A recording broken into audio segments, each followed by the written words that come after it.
I don't talk about this often. Honestly, it still feels a little raw even now. My name's Melissa Anderson. And for a long, long time, I genuinely believed that if you were loyal, if you just kept your head down and worked hard, you'd somehow be safe. Shielded. But when the big betrayal finally hit, it wasn't some loud, dramatic crash. It was quiet, like watching yourself get slowly erased, one dismissive glance, one condescending remark at a time. If you've ever poured your heart into something, only to have the people closest to you try to tear it down, stay with me.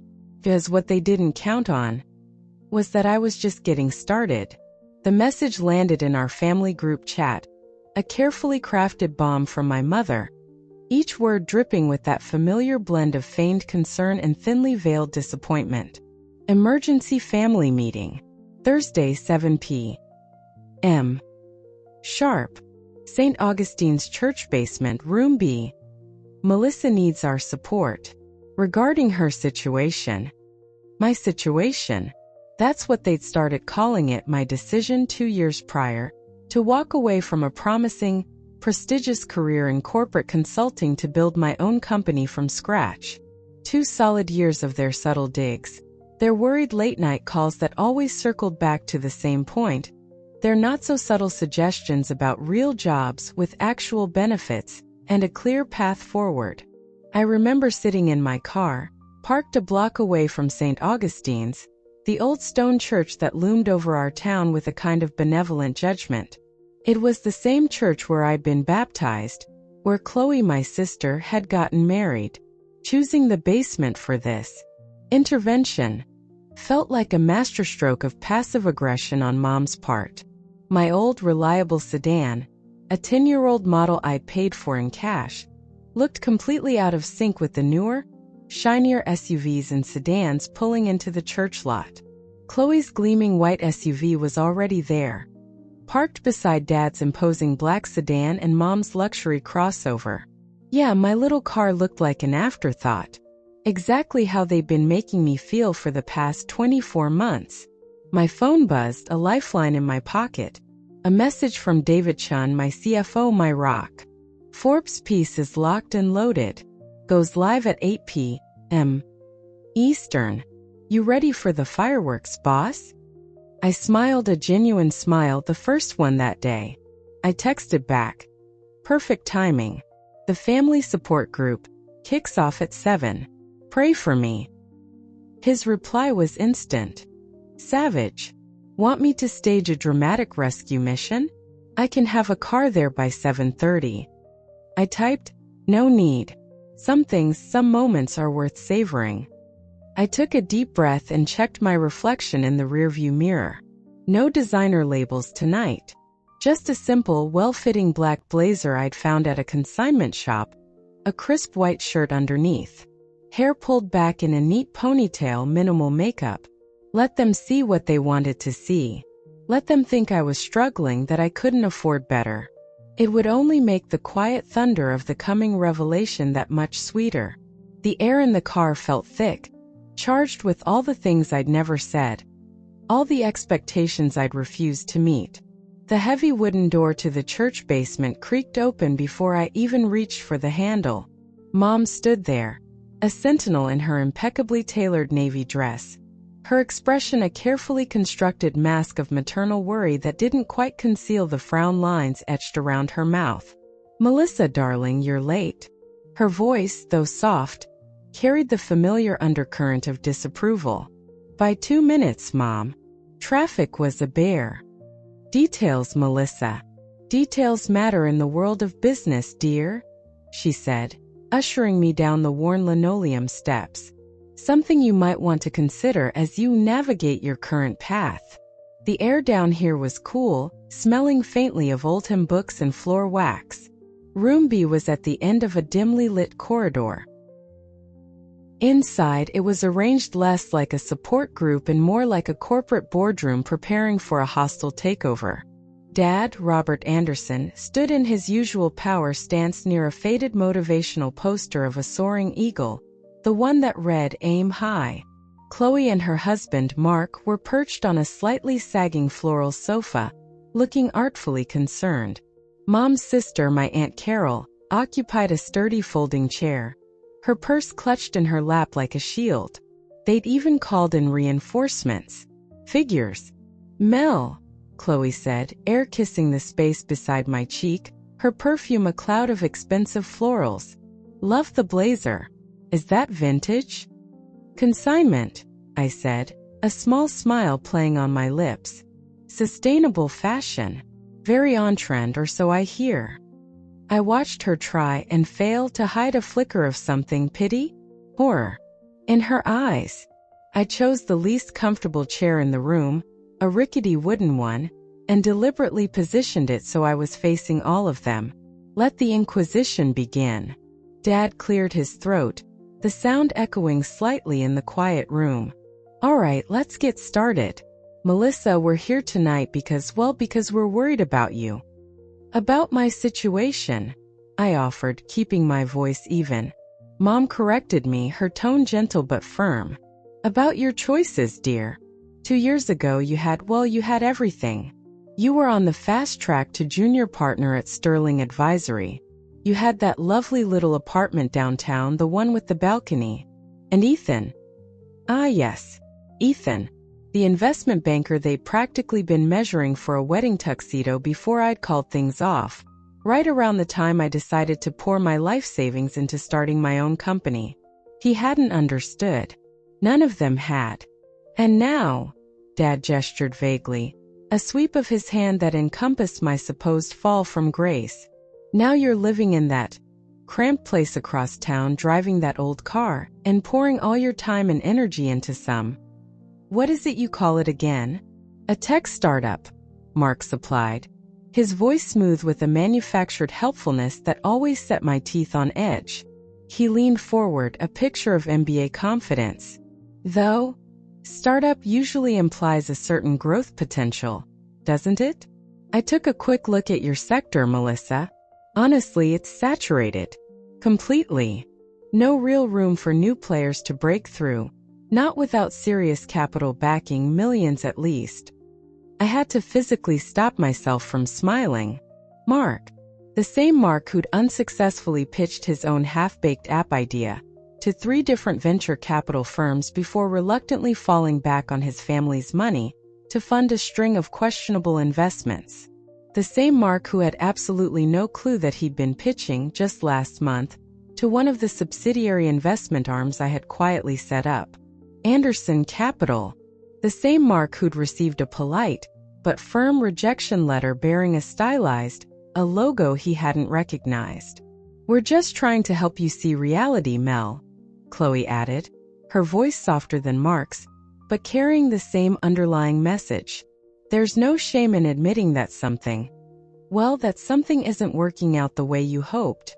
Sterling Advisory would probably take you back in a heartbeat. I heard they're still looking for someone with your background. Aunt Carol chimed in then, her voice carrying the weight of communal wisdom. Actually, Barbara Henderson's daughter. You remember Tiffany? She just made partner there. Youngest female partner in the firm's history, I hear. She paused, letting the implication hang in the stale air. That could have been you, Melissa, if you just stayed the course.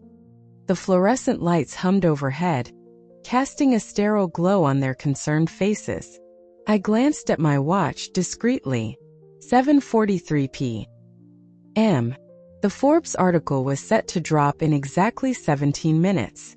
17 minutes until their carefully constructed narrative about my life imploded. You know, Mom said, her voice tinged with a familiar exasperation. You haven't even told us what your company actually does, Melissa. All this secrecy, these ridiculous hours you keep. And for what? What do you honestly have to show for it all? Dad stood up straighter, assuming his CEO stance, the same one he used for countless boardroom presentations at Anderson Advisory Group, his own consulting firm. The firm I was supposed to join eventually. We're here tonight, Melissa, to discuss the reality of your venture and to help you plan your next steps. Sensible steps. No more avoiding the truth of the matter. Just then, Chloe's phone chimed, a bright, cheerful sound in the otherwise tense room. She glanced down at it, a flicker of annoyance crossing her face at the interruption. Then her eyes widened. She did a double take, her hand flying to her mouth. Her perfectly maintained composure, the one she wore like expensive armor, just cracked. "Oh my God," she whispered, then louder, her voice incredulous. "Oh my God. Melissa, why is your face, why are you on the Forbes 30 under 30 list?" The room froze. Utter, complete silence, save for the hum of the lights. Mom's hand, halfway to adjusting her scarf, stopped midair. Dad's CEO posture deflated slightly. Mark snatched Chloe's phone, his brow furrowed in disbelief. That's impossible," he muttered, scrolling frantically. "This can't be right." Melissa Anderson, 28, founder and CEO of Neurotech Solutions, valued at. "This has to be a typo. A mistake." $2 billion, I supplied calmly, my voice cutting through the stunned silence. That was the current valuation after our Series C funding round closed last quarter. Though if I'm being honest, that number's probably a little outdated by now. Dad slowly, very slowly sank back against the wall, his hand gripping the back of a nearby chair. $2 billion, he repeated, his voice barely a whisper. "Would you like to know what my company does now?" I asked, a hint of challenge in my tone. I reached into my bag and pulled out my sleek, unassuming tablet, opening our latest investor presentation. Neurotech Solutions. We develop and implement advanced AI-driven adaptive learning systems. In simple terms, we're revolutionizing how machines process, interpret, and respond to incredibly complex data sets. I leaned forward, meeting each of their stunned gazes. "That cramped place across town I live in? It's actually the smallest unit in a historic building downtown that my holding company acquired last year. I like the character. That old car? I bought it because it's practical, reliable, and unobtrusive, like any good long-term investment should be." Mom's hand trembled as she reached for a glass of water someone had placed on the table. But you never said anything, Melissa. Not a word." "You never asked," I replied, my voice quiet but firm. "None of you did. You were all far too busy lamenting my perceived failure to ever once consider the possibility of my success." I stood up then, straightening my consignment store blazer. It suddenly felt like the most powerful garment I'd ever owned. "Our technology," I continued, "is currently being integrated by major players in the global tech, finance, and logistics industries. That's why I've been working such long hours. That's why I've had to be discreet. And that's why in approximately," I glanced at my watch again, 2 minutes, Forbes is publishing an in-depth feature article about how a 28-year-old woman quietly built a multi-billion-dollar tech empire, while her own family assumed she was on the brink of ruin. As if on cue, Chloe's phone started buzzing incessantly, a cascade of notifications lighting up its screen as the article officially went live. Mark stared at the tablet in my hand, then back at Chloe's phone, his face a mask of disbelief and something else. Was that envy? Aunt Carol was already fumbling for her own phone, her fingers flying across the screen. I could almost hear her mentally composing the call to Barbara Henderson, ready to discuss her son Lyle's impressive partner daughter, Tiffany. $2 billion, Dad murmured again, still looking utterly shell-shocked. My own phone buzzed. A message from David. Scratch that. Just got the wire confirmation. Acquisition of Novacore Analytics just closed.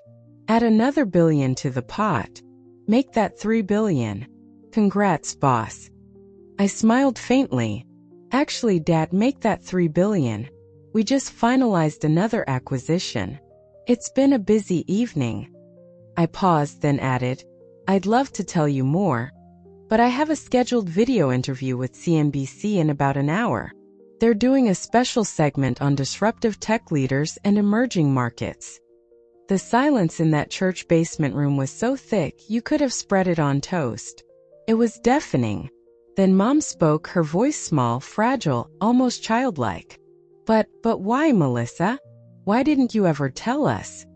I looked around the room at their shocked faces, their shattered assumptions, the crumbling edifice of their certainty about who I was, what I was capable of, what my life truly meant. Their world, the one where I was the project, the problem to be solved, had just been irrevocably altered. Because sometimes, I said, slowly gathering my tablet and my bag, the best way to truly succeed, the only way to build something real without interference, is to let people underestimate you. It's truly amazing how much you can accomplish when no one is watching, when no one expects anything from you at all. My phone buzzed again, a different tone this time. My car service. "Ah, that'll be my ride," I said, heading for the door. Unlike my trusty old sedan, this one's actually quite expensive. Part of the whole Forbes photo shoot package, you know. I paused at the doorway, turning back to face them one last time, their faces a blur of confusion and dawning, uncomfortable understanding. "Oh, and Chloe?" I said, my voice gentle but clear. "That innovative app Mark pitched last month? The one that Anderson Capital politely declined due to market saturation and viability concerns? That's my primary investment firm. Better luck next time, Mark." I left them there, surrounded by the scent of old hymn books and the ghosts of their misjudgments, their luxury brands suddenly looking a little less shiny in the harsh fluorescent light. Outside, the cool night air felt like a cleansing balm. A sleek black town car idled at the curb, its polished surface reflecting the streetlights. As I settled into the plush leather seat, I realized something profound. Sometimes the most powerful form of justice isn't about loudly proving people wrong. It's about quietly letting them come to the staggering, undeniable realization that they never really knew you, or your potential at all.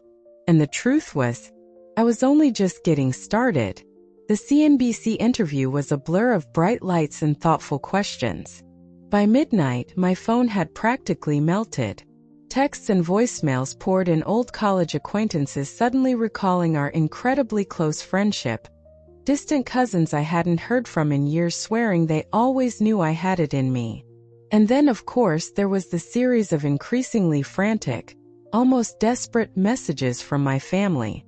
"Mom, Melissa, please darling, call us. We need to talk this through.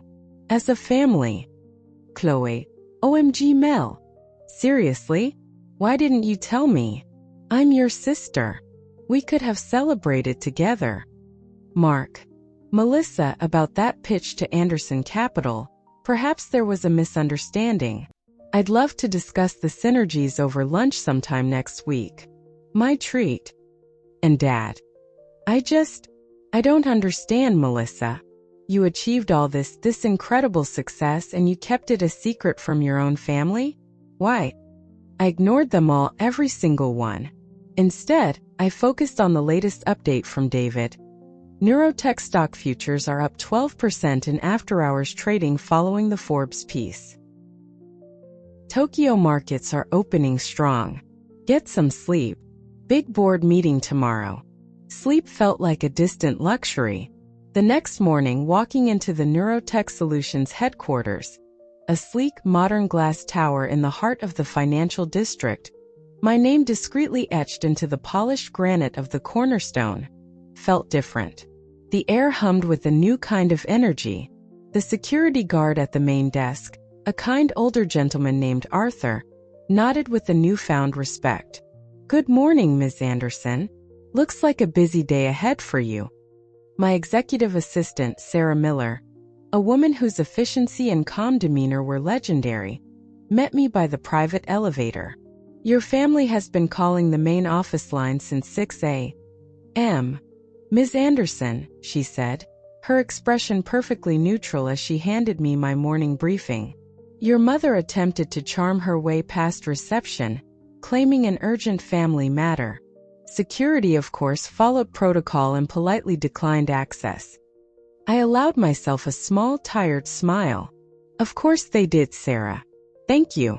Any other early morning surprises?" "Your sister, Chloe, posted a rather lengthy tribute on LinkedIn about her brilliantly innovative tech entrepreneur sister, and tagged you in it multiple times. Our PR team is asking for guidance on how to respond or if we should. No response necessary for now, Sarah. Let her chase the connection, as they say. Some battles weren't worth fighting, especially when your opponent was so clearly out of their depth.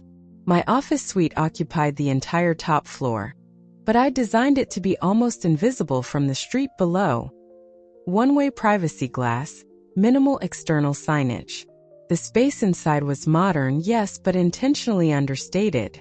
Clean lines, ergonomic and practical furniture, and entire walls made of specialized whiteboard glass, currently covered in complex algorithms, flowcharts, and lines of code. It was a working space, not a monument to ego. Multiple large screens on one wall silently displayed the morning news, all variations on the same theme. Tech's new Wonder Woman. Melissa Anderson disrupts global AI market. Neurotech Solutions. The stealth giant quietly revolutionizing machine learning. From underdog to unicorn, young CEO built billion-dollar empire in utter secrecy. It was a lot. A soft knock at my door interrupted my scan of the headlines. Ms. Anderson, your 9 a.m. appointment is here. I turned, expecting Ms. Eleanor Albright, the notoriously shrewd venture capitalist I was scheduled to meet. Instead, standing in my doorway, looking slightly uncomfortable in his expensive but ill-fitting suit, was Ethan, my ex-fiancé. The investment banker whose parting words to me had been something about needing a partner who was grounded in reality. My parents had never quite forgiven me for ending that engagement. "Melissa," he said, attempting that old charming smile that used to make my knees weak, but now just looked predatory. "You look successful." I remained seated behind my large, uncluttered desk. "I look exactly the same as I did when you called my startup dreams cute and an admirable little hobby, Ethan." My voice was cool even. "How did you get on my calendar? I wasn't aware we had a meeting." He shifted, the charm faltering. "Well, your mother, she might have mentioned you had offices in this building. I just thought, given our history, I cut in, my voice dropping a fraction. "You of all people should remember that I don't appreciate individuals who underestimate me, or those who try to leverage personal connections for professional gain." "I never underestimated you, Melissa, you said, and I quote," I interrupted again, my memory for such details annoyingly precise. "Tech is a man's world, darling. Stick to consulting, where they at least appreciate diversity hires for appearances." "Does that ring any bells, Ethan?" His face flushed. He clearly hadn't expected me to remember his exact words. I pressed the intercom button on my desk. "Sarah, could you please escort Mr. Harrison out? And perhaps review and update our visitor security protocols for unscheduled appointments."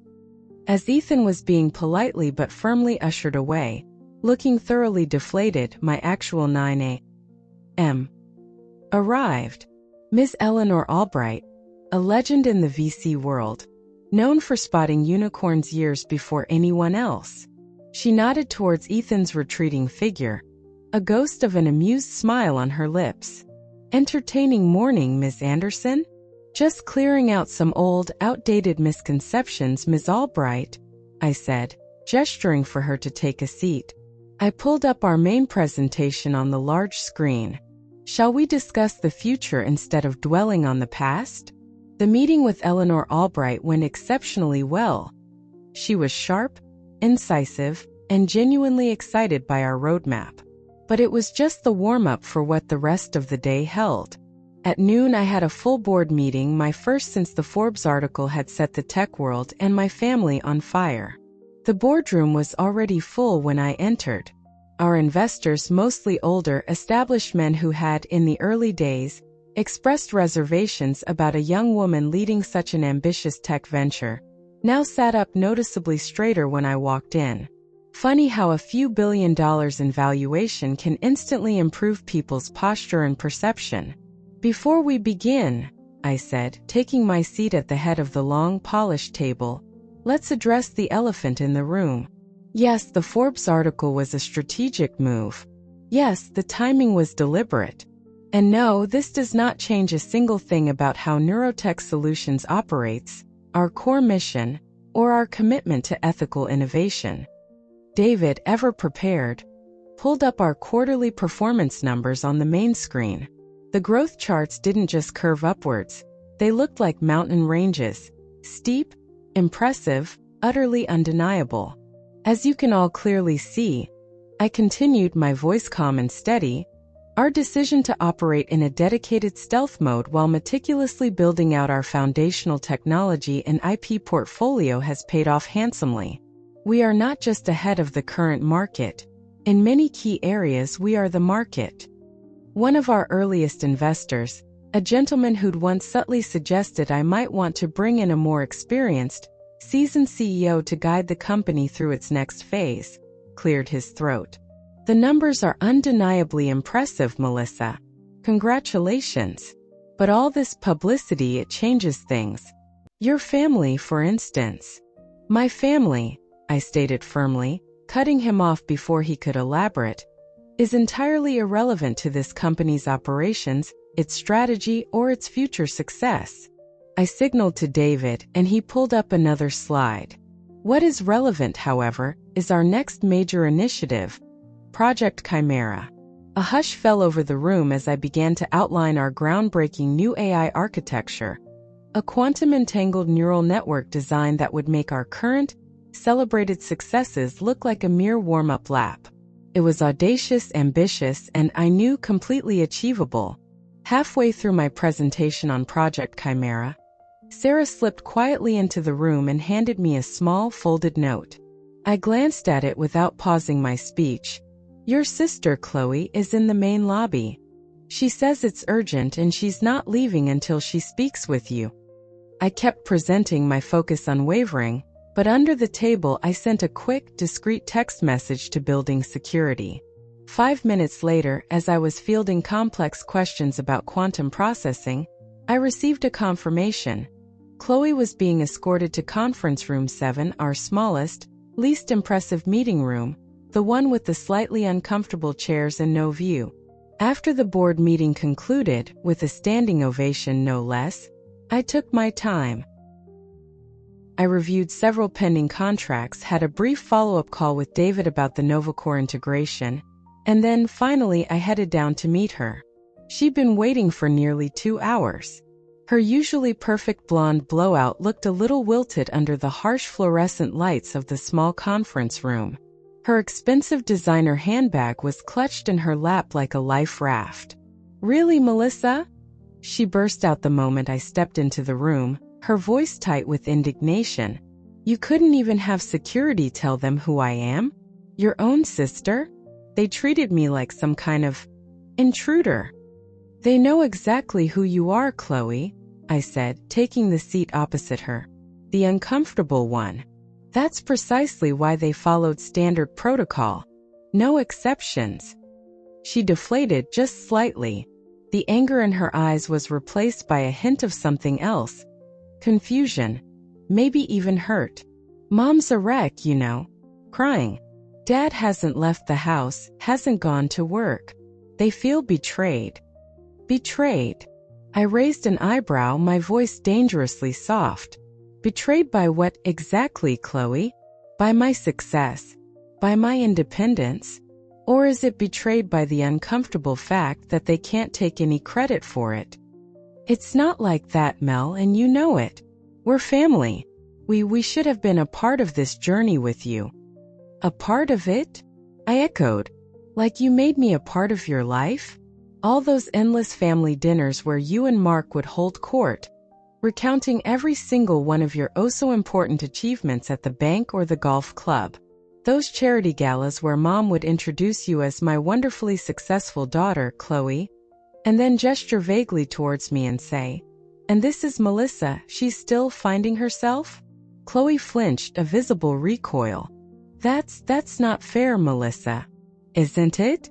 You didn't know because you never bothered to ask. You were all too busy, too wrapped up in feeling superior, too convinced of your own narrative about me, to actually see what I was building, what I was capable of. She looked down at her hands. And now, she gestured vaguely around the small sterile room. Now that we do know, can't we just start over? Mark would absolutely love to collaborate on something with you. He has so many great ideas. Ah yes, Mark. I pulled out my tablet again, tapping the screen a few times. I brought up a file I'd had my research team compile. Let's talk about Mark's great ideas, I said, turning the tablet so she could see. 3 failed startups, each one burning through significant investor capital with little to show for it. 2 pending SEC inquiries for questionable trading practices in his personal accounts. And a family trust fund that, according to public records, is dwindling much faster than his endless stream of excuses.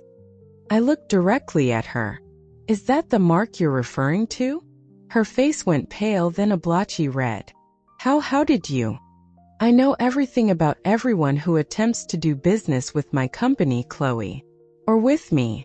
Including the rather interesting fact that your husband has been actively badmouthing me and my little project to potential investors and industry contacts for the past 2 years. Amateur hour trying to play with the big boys, I believe, was one of his more colorful phrases. The audio recordings are quite clear, actually. Chloe's designer bag slipped from her nerveless fingers and landed on the cheap carpet with a dull thud. He wouldn't. He couldn't. Oh, but he did. I stood up, the conversation feeling suddenly profoundly exhausting. Now, if you'll excuse me, Chloe, I have a multi-billion-dollar company to run. One that, incidentally, doesn't rely on gossip or undermining others. Wait. She scrambled up, grabbing my arm, her perfectly manicured nails digging slightly into the sleeve of my blazer. The same blazer she'd subtly mocked just last night at the church. What do you want, Melissa? An apology? Is that it? Fine. I'm sorry. We're all terribly sorry. Just don't shut us out completely. Please. I looked down at her hand on my arm, then back up at her desperate face. I don't want anything from you, Chloe, I said, my voice devoid of anger, filled only with a weary kind of truth. That's the entire point. Don't you see? I built all of this. Neurotech, Anderson Capital, everything. Without you, without Mom and Dad, without anyone's approval or financial support or backhanded help. And that, Chloe, is exactly how I intend to continue. But what about family? She whispered, her eyes pleading. Family. A sad small smile touched my lips. Family would have believed in me, even without the billions on a balance sheet. Family would have asked about my dreams, my passions, instead of dismissing them as childish fantasies. Family would have seen me, the person, not just who they wanted me to be, or who they were afraid I was becoming. My gaze was unwavering. Her hand slowly fell away from my arm. And now, I continued, my phone buzzing with an alert from Sarah. Now I have a meeting with the Governor's Economic Advisory Council to discuss a strategic partnership for making our city the next major international tech hub. I paused at the door. Feel free to tell Mom and Dad. I'm sure they'll suddenly be very, very interested in my situation now. As I walked out, leaving Chloe standing alone in that small, sterile conference room, Sarah Miller fell into step beside me, her tablet already glowing with updates. Your parents are attempting to organize another emergency family meeting for tonight, she said, her voice calm. Your Aunt Carol has already contacted 3 different local news reporters trying to claim she personally mentored you in your early entrepreneurial endeavors. I actually smiled, a genuine, almost light-hearted smile this time. Let them meet, Sarah. Let them talk. Success, as they say, is the best revenge. But silence, dignified silence, is often the most powerful response. The elevator doors opened onto the executive floor, revealing Ms. Eleanor Albright waiting with a group of serious-looking international investors. Ready to change the world a little more today, Ms. Anderson? Eleanor asked, her eyes twinkling with anticipation. I straightened my shoulders, the consignment store blazer feeling more like a suit of armor now. I knew with a quiet certainty that it would probably be featured in tomorrow's business pages, touted as tech's new power look, understated and unstoppable. Always, Eleanor, I replied, my voice firm. After all, the best, most disruptive innovations often come from the very people everyone else in the room consistently overlooked. Behind me, as the elevator door slid silently shut, I could faintly hear the echo of Chloe's expensive heels clicking rapidly towards the exit, the sound fading away like all their years of judgment, dismissal, and monumental underestimation. But I wasn't that overlooked little sister anymore, the one they pitted and tried to fix. I was the future. And the future, much like true success, belongs unequivocally to those who have the courage, the resilience, and the sheer audacity to build it for themselves. 1 month. 30 short days after the Forbes article detonated in the quiet landscape of my life, everything had shifted. I sat in my office, the late afternoon sun casting long shadows across the floor, reviewing the latest market analysis reports. Neurotech Solutions stock had not just doubled, it had nearly tripled in value. Our proprietary AI technology was being hailed as truly revolutionary, and a paradigm shift by industry leaders and academic journals alike. And my carefully, almost obsessively maintained privacy had been completely obliterated, replaced by a constant, glaring public spotlight. It was an adjustment. Sarah appeared in my doorway, her expression unreadable as always. "Your father is downstairs in the main lobby, Ms. Anderson." I didn't even look up from the glowing screen of my monitor. "The same answer as yesterday, Sarah. And the day before. I'm in back-to-back meetings." "He's different today," she said, a slight hesitation in her voice that made me pause. "No Mercedes idling at the curb this time. No power suit. He's wearing jeans and a simple button-down shirt." That made me stop. Robert Anderson, the formidable CEO of Anderson Advisory Group, a man who probably slept in a tie wearing jeans in public? It was almost unimaginable. "He's been waiting in the lobby for over 2 hours, Ms. Anderson," Sarah added quietly. "Just sitting there, watching people come and go. He hasn't asked for anything." I pulled up the live security feed for the main lobby on a secondary monitor. And there he was, my father, looking smaller somehow, without the usual trappings of his corporate armor. More vulnerable. He was holding a worn, old-fashioned leather briefcase I'd never seen before, just resting it on his knees. "All right, Sarah," I said after a long moment. "Send him up." While I waited, I found my gaze drifting to the small collection of framed newspaper headlines and magazine covers I'd reluctantly allowed Sarah to hang on one of my office walls. Neurotech announces quantum AI breakthrough. Tech's newest billion-dollar CEO politely refuses family's attempts to co-opt her narrative. And one, a simple pull quote from a recent interview, Melissa Anderson. "Success doesn't require permission." That last one had gone viral. The reporter had pressed me, asking why I'd kept my achievements secret from my own family for so long. My response had been blunt. True success doesn't need anyone's permission, it doesn't require external validation, and it certainly doesn't hinge on family approval. It just needs unwavering vision and relentless persistence. Dad entered my office quietly, a stark contrast to his usual commanding, take-charge presence. He looked around slowly, taking in the vast whiteboards covered in complex algorithms, the multiple screens displaying global market tickers, the panoramic view of the city skyline.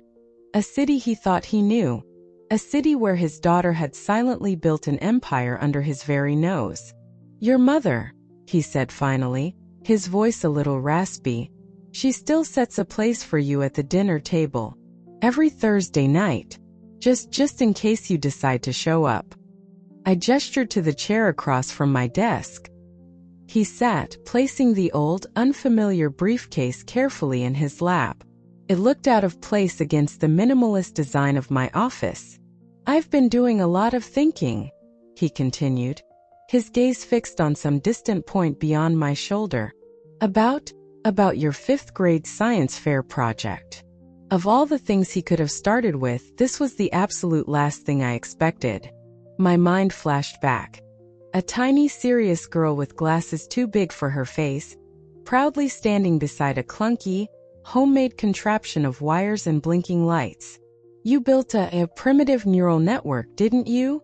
he said, a faint, almost hesitant smile touching his lips. "Used it to try and predict local weather patterns. Everyone else had baking soda volcanoes or bean sprouts growing towards a light source. You had algorithms." He paused. "You won first place." "I missed the awards ceremony. Had an urgent board meeting, I think." I remembered. I remembered that burning sting of disappointment far more clearly than the pride of winning. "You know what I don't remember?" he continued, his voice softer now. "I don't remember ever once asking you to explain how it worked, or why you were so fascinated by artificial intelligence, or what you dreamed of creating with it." He finally met my eyes, and I saw a flicker of something I hadn't seen there in years: genuine regret. He slowly opened the worn leather briefcase and pulled out a surprisingly thick stack of papers. "So, I did some research. Tried to catch up." He spread them carefully on the edge of my desk. Patents, academic papers I'd co-authored in college, early-stage business proposals under different, anonymous company names, financial filings for small LLCs I'd started and sold. My work, my hidden history dating back almost a decade. "You filed your first provisional patent when you were just 19, he said, his voice tinged with a strange mix of awe and sadness. "You created your first fully functional AI learning protocol at 22. You launched and successfully exited 3 smaller, specialized tech startups, all under different, untraceable names, before you even conceived of neurotech solutions." He trailed off, then looked up at me again. "All while we thought you were just drifting, finding yourself, as your mother put it. Being difficult," I supplied quietly, the old accusation still carrying a faint sting. He nodded slowly. "Yes, that too. We were wrong, Melissa." I was wrong. The silence stretched between us, thick and heavy, filled with the weight of years of missed connections, unspoken resentments, and monumental misunderstandings. "Did you know," he said finally, breaking the quiet, "that your mother has started taking online coding classes? Python, I think. Basic stuff, really. But she says she wants to try and understand what it is you've actually built." He paused. "Chloe has been obsessively reading articles on AI ethics and societal impact. Even Mark, believe it or not, has been trying to pitch his latest brilliant idea to some of my closest competitors, using his supposed connection to me as leverage, no doubt." I interrupted, my voice flat. Dad's face fell. The hopeful light in his eyes dimmed. I didn't know that part." "There's a lot you didn't know, Dad. A lot you never asked. A lot, I suspect, you didn't particularly want to see." He nodded again, slowly, accepting the truth in my words. "Your mother. She wants to host a big family dinner. To celebrate your success. To apologize, I think." "Like the last family gathering?" I asked, my voice cool. "The one where you all assembled in that depressing church basement to stage an intervention for my situation?" "No." He reached back into the briefcase and pulled out one more item. Not a paper this time, but an old, slightly faded photograph. It was me, 5th grade, standing ramrod straight, beaming with pride, next to my award-winning neural network display. Small, serious, and absolutely unequivocally certain about the path I was on even then. "When did we stop seeing you, Melissa?" he asked, his voice barely above a whisper, raw with a pain that mirrored my own. "When did we let our own expectations, our own fears replace pride with judgment? When did we become so blind?" I studied the photograph, remembering that day so vividly. The pure, unadulterated excitement of creation, the sheer joy of making something new and complex work, and then the sharp, lingering disappointment when I scanned the audience during the awards and saw only empty chairs where my parents should have been. You know, I said, my voice surprisingly steady, that little project, it predicted local weather patterns with 76% accuracy. Pretty impressive for a 10-year-old with scavenged computer parts and a library book on Fortran. I looked up at him. Want to know what Neurotech's current predictive accuracy rate is for global climate modeling? He looked up, a flicker of genuine academic interest in his eyes despite himself. What is it? 99.997%, I said. I turned my main monitor around, showing him the complex, dynamic visualizations of our latest climate change impact models. We're not just predicting whether it'll rain next Tuesday anymore, Dad. We're modeling cascading climate events, predicting critical resource scarcities, identifying pandemic outbreak potentials, optimizing global supply chains to prevent famine. We're helping governments and NGOs prepare for natural disasters before they strike. We're helping entire industries adapt to systemic changes before they become catastrophic. We're saving lives. Millions of them, potentially. For the first time, I saw real, unadulterated understanding dawn in his eyes. Not just an understanding of the money or the Forbes covers or the superficial trappings of success, but a dawning comprehension of the sheer scale and profound impact of what I had actually painstakingly built. Show me, he said softly, his voice filled with a quiet urgency. Help me understand, Melissa. Please. I hesitated for only a breath. Then I stood up and walked over to the largest expanse of whiteboard, the one usually reserved for our most complex theoretical work. I picked up a black marker. It all starts with a basic neural pathway, a connection between nodes. I began sketching out a simple diagram. But then we started exploring quantum entanglement as a processing accelerator. For the next hour, maybe more, I explained my life's work to my father. I walked him through the evolution of my ideas, the breakthroughs, the failures, the core principles behind Neurotech's revolutionary architecture. He listened intently, asked surprisingly insightful questions that showed he'd done more than just skim a few articles. He'd done real research. He was trying. When I finally finished, wiping marker dust from my hands, he was silent for a long, contemplative moment, just staring at the complex web of equations and diagrams covering the whiteboard. I have another confession to make, he said at last, turning back to me, his face etched with a weary resignation. Anderson Advisory Group. It's struggling, Melissa. Badly. The old consulting models, the ones I built my entire career on, they're not working anymore. Companies don't want slick PowerPoint presentations. They want AI integration, predictive analytics, actionable data. Things I don't fully understand how to deliver. I know, I said quietly. Your stock value dropped 40% last quarter, and your top 3 analysts resigned to join a more data-driven firm. He let out a short, humorless laugh. Of course you know. You probably knew before I even admitted it to myself. He straightened in his chair, some of the old Robert Anderson resolve returning to his posture, but softened now, tempered by humility. I'm not here to ask you for help, Melissa. Not for money, not for a bailout, not for connections. I'm just here to say, I'm proud of you. So incredibly proud. Not just because you're successful in the way the world measures it, but because you had the vision, the tenacity, and the sheer, unadulterated courage to build something truly revolutionary. While the rest of us, your own family, were too damned blind, too arrogant, too scared to even see it.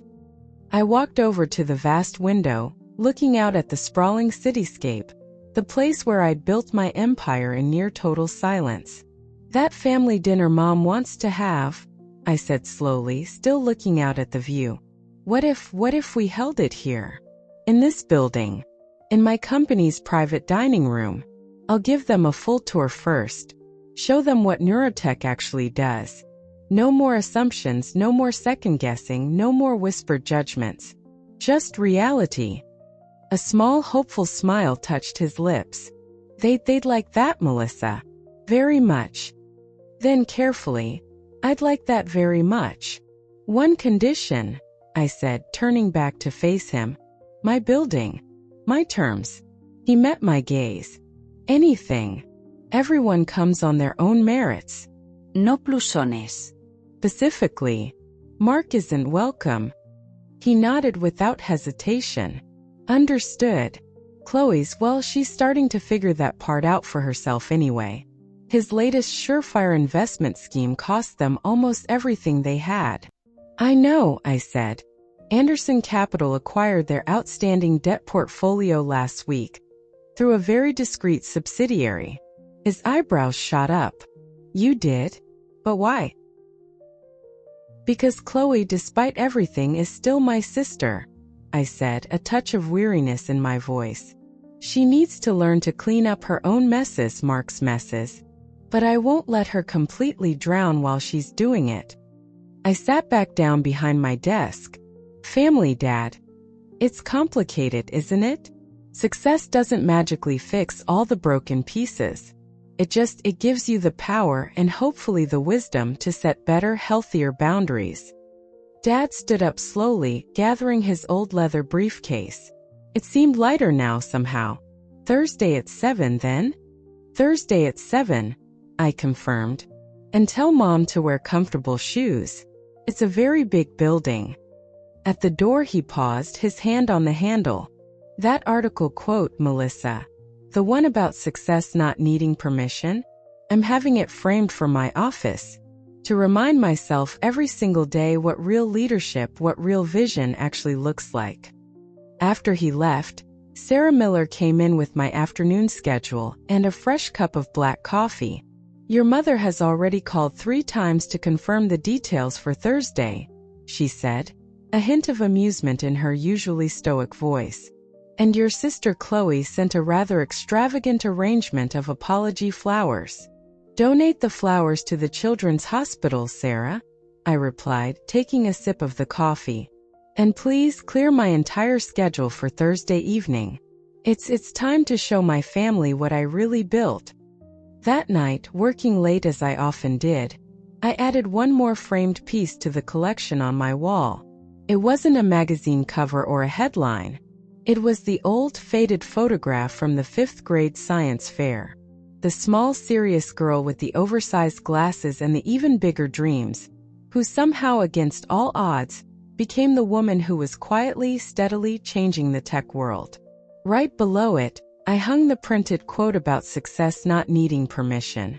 They belong together. Sometimes I realize the hardest part of achieving an impossible dream isn't the struggle of building the empire itself. It's the even more delicate, more challenging work of teaching the people you once cared about most, the ones who dismissed you and underestimated you, to finally see you, not as who they assumed you'd be, or who they wanted you to be, but as the person you fought so damn hard to become. And as I looked out over my city, watching the millions of lights twinkle to life in countless homes and businesses where my technology was already silently, invisibly at work, I allowed myself a small, tired smile. Thursday evening would be interesting. But this time, for the first time in a long time, I wouldn't be the one trying to prove anything. I'd already done that and then some. Now finally it was their turn to listen, to learn, and maybe, just maybe, to finally see. If this story resonated with you, if you've ever felt underestimated or had to fight for your vision, I'd genuinely love to hear your experience. Please drop a comment below. I make a point to read every single one. Your stories, your strength, they matter. And if you found something in my journey that gave you a little bit of strength for your own, please consider subscribing to TK Revenge Story for more narratives of quiet resilience and personal justice. And for those who feel moved to support the channel in other ways, the Super Thanks feature is always deeply appreciated. Sometimes, giving back even in small ways can be a powerful part of our own healing journey too. Thank you for listening.